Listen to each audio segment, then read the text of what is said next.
Димитър Найденов, независим кандидат за кмет на Бургас. Ще привличаме инвестиции за нови, добре платени работни места и повече приходи за нашата община. Приоритетно ще развиваме индустриалните зони в Бургас. Ще работим за редовна фериботна линия между Бургас и турският порт Тарасово. Ще открием международен технически панаир, който да привлече компании в нашия регион. Ще организираме рибно тържище за пресния улов на нашите рибари. Ще изградим триъгълник на знанието между академичната общност, бизнеса и община Бургас. Общинска програма ще подпомага специализацията на лекари, за да не липсват те в града ни.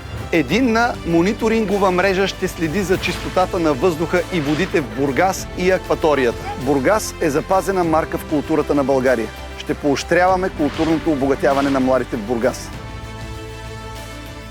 Димитър Найденов, независим кандидат за кмет на Бургас. Гласувай с номер 73. Силата да сме заедно за Бургас. Купуването и продаването на гласове е престъпление.